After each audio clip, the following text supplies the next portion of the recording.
आपका जैसा भी भाव वैसे आपको भगवान दिखाई दे रहे, पक्का मानिए। आप स्त्री भाव से देख रहे हैं तो भगवान आपको स्त्री रूप में आपके पास है, पुत्र भाव से पुत्र रूप में। आप जान नहीं पा रहे, वही है, दूसरा नहीं है। हजारों बार बता चुके हैं कि ना मानने और ना जानने पर भी आपके हृदय में सत्ता उन्हीं की है। जिस दिन वो भगवान अंतर्ध्यान हो जाते, प्यारे पुत्र, प्यारी पत्नी, प्यारे सुहृद मित्र आदि को आप चिता में जला देते हैं, तो था ना आपके हृदय में आदर, पर आप अनजाने से भी भगवान का ही आदर करते हो। अगर जान करके आदर कर लो तो तुम मुक्त हो जाओ इस दुख से, इस प्रपंच से।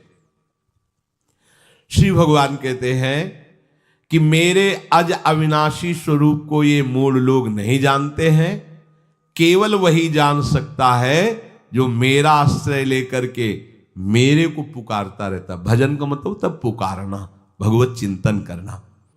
हे अर्जुन, जो प्राणी भूतकाल में हो चुके हैं तथा जो वर्तमान में हैं और जो भविष्य में हैं, उन सब प्राणियों को मैं जान रहा हूं। जैसे आंवला ऐसे रख लो तो चारों तरफ से देख सकते हो, ऐसे भगवान अनंत ब्रह्मांडों को, जीवों को एक साथ देख रहे हैं। यही भगवान की भगवत्ता है, एक साथ देख रहे हैं। कोई भी जीव ऐसा नहीं है जिसको भगवान का दुलार नहीं मिल रहा हो, कहीं भी हो, अनंत ब्रह्मांड सबके लिए जो आवश्यक हो भेज रहे हैं। कोई भूखा नहीं रह सकता। एक बार वीर शिवाजी समर्थ गुरु श्री रामदास स्वामी जी के पास गए और कहा कि स्वामी जी, अकाल पड़ा हुआ है, तो हमने सारा का सारा खजाना खोल दिया और सबको पवाया।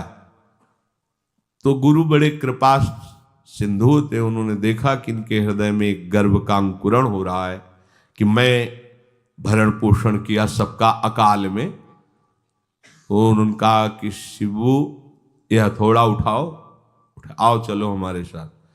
एक बड़ा पत्थर का, इसे तोड़ो। मारा, जेवी तोड़ा, हटाया तो नीचे मिट्टी में दबा हुआ स्वस्थ मेढक एक ऐसा, बिल्कुल। बोले, इसको किसने दिया? देखो ना कितना स्वस्थ है, पुष्ट है, इसको कौन आहार दे रहा है, इसको कौन प्राण पोषण कर रहा है? बोले, भगवान। तो बोले, तुम कैसे दाता बन गए? संपत्ति तो सब भगवान की है, भगवान ही सबका, ये अहम मत करो कि तुम पोषण करते हो। नहीं, छोटी सी वृत्ति को भी गुरुदेव बर्दाश्त नहीं करते। जो गुरु शरणागत होता है वो उनकी बात समझता है, अन्यथा वो अपनी मनमानी वृत्ति को ही आदर देता है, गुरु की आज्ञा वृत्ति को नहीं देता। छोटा सा भी अभिमान का कण अपने जनों में गुरुदेव को बर्दाश्त नहीं होगा, क्योंकि यही भगवत प्राप्ति में बाधा बन जाएगा।